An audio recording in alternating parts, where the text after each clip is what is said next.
عزیز دوستو، بزرگ اور بھائیوں، اللہ تعالیٰ نے قرآن مجید میں ارشاد فرمایا کہ وَبَشِّرِ الَّذِينَ آمَنُوا وَعَمِلُوا الصَّالِحَاتِ، اے محبوب علیہ السلام خوشخبری دے دیں ان لوگوں کو جو ایمان لائے اور جنہوں نے نیک اعمال کیے، ان لہم جنات تجری من تحتها الانہار،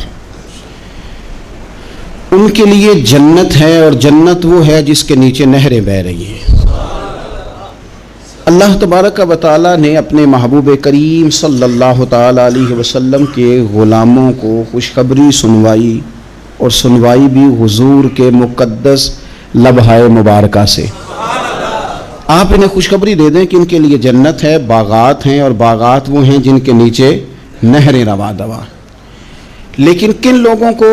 جو ایمان لائے اور جنہوں نے نیک اعمال کیے۔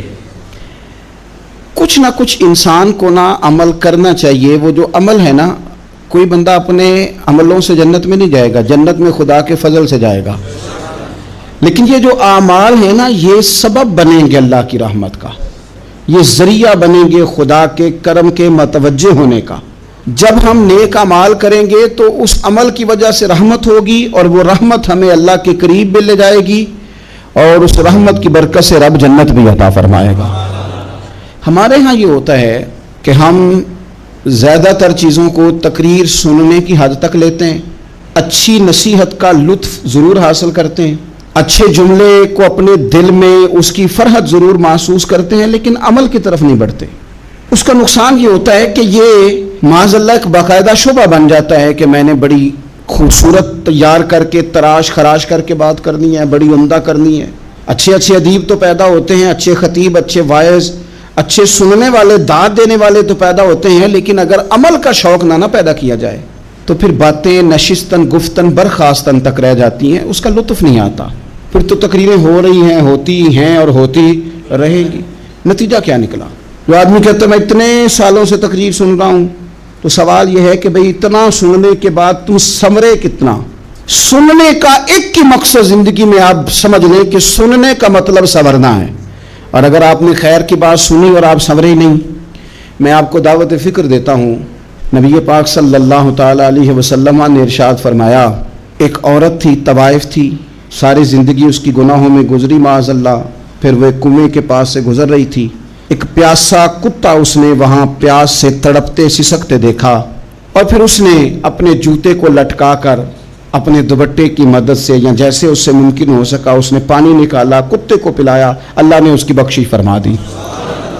آپ ماشاءاللہ ہزاروں میں لوگ ہیں، آپ نے بڑی جلدی مجھے یہ بتانا ہے، یہ حدیث آپ نے پہلے بھی سنی ہوئی ہے نا؟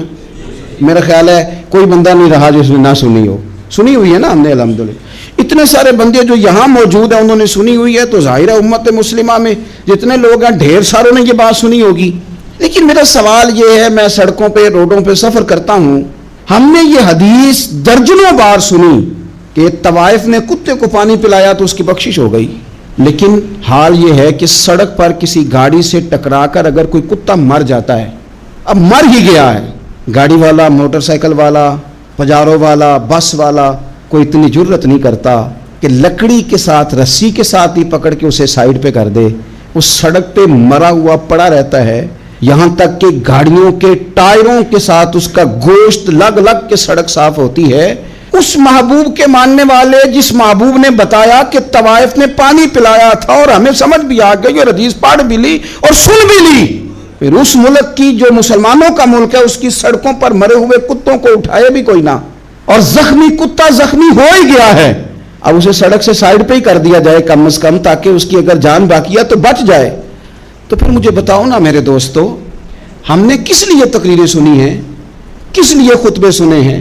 واعظ و نصیحت کی مجالس کا مطلب ہم نے کیا سمجھا ہوا ہے؟ تقریر، تحریر، تصنیف، اچھی گفتگو، اچھا جملہ، اس کا معنی ہم کیا سمجھتے ہیں؟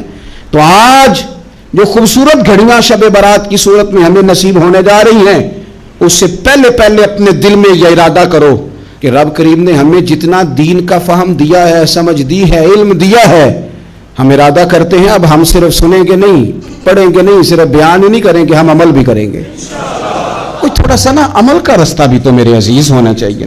اب مطلب بہت ساری جگہوں پہ جانے کا موقع ملتا ہے تو لوگ کہتے ہیں پیر صاحب ناراض نہ ہونا، ہم نے بڑا بندوبست کیا ہوا ہے، تقریر ذرا نہ سوا کو گھنٹہ کرنا. تو میں کہتا ہوں مثلاً آپ مجھے بتائیں نا، سوا گھنٹہ تقریر کرا کے آپ نے کیا کرنا ہے؟ اگر تو آپ نے اس لیے بلایا ہے کہ جناب ایک بات سنیں گے، ایک واز ہوگا، سر دھونے گے، تو وہ تو مجھے آتا ہی نہیں. تو میں تو مختصر بات کروں گا اور اتنی کروں گا جس کی ضرورت محسوس کروں گا. لمبی چوڑی تقریروں کا کیا مطلب ہے؟ ہم کیا چاہتے ہیں سوائے اس کے کہ جناب بات بڑی اچھی کانوں کو لگ رہی ہے، مزہ بڑا آ رہا ہے؟ تو آپ نے لیا کیا؟ نتیجہ کیا نکلا؟ میرے رسول پاک علیہ السلام کے صحابہ جو حضور سے نصیحتیں لیتے تھے وہ کیسی تھی؟ حضرت عبداللہ بن بصر رضی اللہ تعالیٰ عنہ حاضر بارگاہ ہوئے، آ کے عرض کی یا رسول اللہ صلی اللہ علیہ وسلم، میں آیا ہوں سونے، پتہ نہیں دوبارہ آ سکوں کہ نہ آ سکوں. حضور پتہ نہیں موقع ملے نہ ملے، ایک بات مجھے بتا دیں، میں اس پہ عمل کروں گا، میری زندگی بھی بن جائے اور آخرت بھی بن جائے. تو کریم محبوب نے فرمایا عبداللہ زبان کو خشک نہ ہونے دینا، اس کو تر رکھنا. تر حضور کس چیز سے؟ فرمایا اللہ کے ذکر سے تر رکھنا. زبان اللہ کے ذکر سے تر رہے، ہر وقت رب کی یاد رہے، تیری دنیا بھی بن جائے گی اور آخرت بھی بن جائے گی. تو میرے عزیز اپنی زندگی کے اندر اب ہم نے عمل کرنا ہے. اور جناب کمال پھر یہ ہے کہ جب واز سننے کا شوق بڑھ جاتا ہے، تقریر سننے کا شوق بڑھ جاتا ہے، سننے سنانے کا خالی مزاج ہو جاتا ہے، پھر بندہ ڈھونڈتا پھرتا ہے کہ نئی سے نئی چیز کہاں ملتی، انوکھی سے انوکھی چیز کہاں ملتی، انفرادی سے انفرادی بات. میرے بھائی آپ ضرور سنیں، ضرور سنیں. مومن کی گمشدہ میراث ہے، حکمت جہاں سے ملے لیں، لیکن عمل کرنے کے لیے لیں، عمل کرنے کے لیے. اب میرا دل کرتا ہے اب ہماری چپ سے بھی لوگ سبق سیکھیں. حضرت باجدید بستامی فرمایا کرتے تھے جس نے ہماری چپ سے کچھ نہیں سیکھا اس نے ہماری تقریر سے کیا سیکھنا ہے. اب تھوڑا سا نا اشاروں کی بولی بھی سمجھیں، اب تھوڑا سا یہ بھی ہو کہ بس بات پوری ہونے نہ پائے اور انسان کی رغبت عمل کی طرف بڑھ جائے. یہ مزاج ہمیں دیا ہے. اب تو بھائی آ جائیں آپ، صبح بھی تقریر کر دیں، دوپہر کو بھی تقریر کر دیں، شام کو بھی تقریر کر دیں. تو پھر یہ بھی ہوتا ہے کہ جناب وہ بیان آپ نے جو سنایا تھا نا وہ ذرا دوبارہ سنا دیں. تو میں کہتا ہوں پہلے سننے پر عمل ہو گیا تو نہ کریں. اب ہمیں تھوڑی باتیں سیکھ کر ان پر عمل کرنا ہے اور آگے بڑھنا ہے. بڑی سادی بات میرے ابا جی بتایا کرتے تھے. والد صاحب کہتے ہیں کہ ایک دیہاتی بندہ نا چلا گیا وہ کسی مولوی صاحب کی تقریر سننے. تو اس زمانے میں آپ کو پتہ ہے یہ واش روم کا مروجہ نظام نہیں ہوتا تھا، تو لوگ کھیتوں میں دوسری جگہوں پہ پیشاب کے لیے جاتے تھے. تو مولانا نے ایک احتیاط بیان کی. وہ کہنے لگے کہ پیشاب سخت جگہ پہ نہ کرو، زمین پہ بیٹھ کر، ورنہ پیشاب کے چینٹے اڑیں گے، کپڑوں پہ پڑیں گے، اور حدیث میں سخت حکم ہے اس مسئلے. تو کوئی نرم جگہ ہو ایسی جہاں پیشاب کریں چھینٹے نہ اڑیں. وہ بندہ عمل کرنے والا تھا نا، اس نے میری تقریر سن کے سر دھن کے جانا نہیں تھا. اس نے اتنی ساری ریت لے لی، کپڑے میں باندھ لی، اور وہ اس نے کندھے پہ رکھی ہوئی ہے. جہاں پیشاب کا وقت آتا پہلے ریت بچھاتا، پھر پیشاب کرتا تاکہ میرے کپڑوں پہ نہ پڑے. ایک صاحب نے اسے کہا کوئی ہفتے بعد چلو بیان سننے چلیں. تو کہنے لگا میں پہلے پہ عمل کر لوں، یہی بڑا ہے. میں نے تو اتنی ساری ریت، کندھا تھک گیا ہے میرا، اس دن سے اٹھائی ہے. تو میں نہیں چاہتا کہ نہیں بھی سنوں تو کسی اور جگہ میں. یہ تفریح تباہ کے لیے بات کو نہ سمجھیں. اس سادے آدمی نے جو ہمیں سمجھایا مجھے اور آپ کو، اس پر غور کرے کہ کل بھی سنا تھا، پرسوں بھی سنا تھا، پیر صاحب نے ترسوں بھی کہا تھا، شیخ نے پرسوں بھی کہا تھا، پچھلے ہفتے بھی کہا تھا. تو نے اگر شیخ کی بھی نہیں سنی، استاد کی بھی نہیں سنی، پیر کی بھی نہیں سنی، اور اس دور کے پیر جو صحیح کام کرنے والے ہیں، استاد جو صحیح کام کرنے مجبور ہو گئے ہیں بیچارے. کہتے ہیں کس کی تربیت کریں؟ کس درد سے کہا تھا حضرت سلطان باؤ نے. وہ کہتے ہیں اور رب دا طالب کوئی بھی نہیں ملیا، اتے جو ملیا ہے طالب زردہ ہو. یہ تو آئے ہیں کاروبار سیدھا کرنے، فوٹو کھچوانے، فلاں کام کے لیے. یہ تو وہ جو ہم دینا چاہتے ہیں اس کا تو مزاج ہی نہیں. پہلے بھی میں نے کہا تھا، پھر کہتا ہوں مجھے شوق نہیں ہے. خدا مجھے معاف کر دے اس دن سے پہلے جس دن یہ شوق ہو کہ میں سویرے جاؤں گا تو نوٹ لاؤں گا، تو شام جاؤں گا تو نوٹ لاؤں گا. یہ شوق نہیں ہے، طبیعت نہیں ہے، من نہیں چاہتا. لیکن یہ کہ یہاں بھی آ جائیں خطاب کر دیں، یہاں بھی او خدا کے بندو، ہم کہاں اس قابل ہیں ہم خطاب کریں. ہم نے تو نا جی ایک اذان دینی شروع کی ہوئی، صبح و شام ایک اذان پڑھتے ہیں. ہے یہ پیغام حضرت احمد رضا کہ بارگاہ نبی کے رہو با وفا. ہم تو کہتے ہیں ادھر آ جاؤ، ٹھوکریں کھاتے پھرو گے ان کے در پہ آ پڑو. قافلہ تو اے رضا اول گیا آخر گیا، ہم تو کہتے ہیں ادھر آؤ اللہ رسول کی بارگاہ کی طرف رجوع کرو، اور وہ ایک جملے پہ اگر تو عمل ہو گیا، پیار سے باتیں کرتا رہتا ہوں، سب کے ساتھ نہیں کرتا، جس کا مجھے پتا ہو کہ یہ تھوڑا سہ لے گا۔ ایک دوست نے مجھے کہا کہ میں تو آتا ہوں تو مجھے علاقے کے لوگ کہتے ہیں ان کو بلاؤ، تو میں کہتا ہوں پورا عمل کرنا میری غلط ہے، تو پھر میں باقیوں کو بھی لگا جاؤں گا، تو اگر تیرا ہی عمل نہیں ہو سکا تو باقیوں کو میں نے جا کے کیا سمجھانا ہے۔ تو ایک تو آج کی جو رات ہے، اس سے پہلے اپنے اعمال کی طرف، میں اکثر کہتا رہتا ہوں کہ شب برات پہ ہر مسجد سے زور زور سے رونے کی آواز آتی، آنی بھی چاہیے۔ شب قدر پہ آتی ہے، عمرے پہ جاتے وقت لوگ معافیاں مانگتے ہیں، حج پہ جاتے وقت، اور کروڑوں لوگ یہ کام کرتے ہیں سال میں۔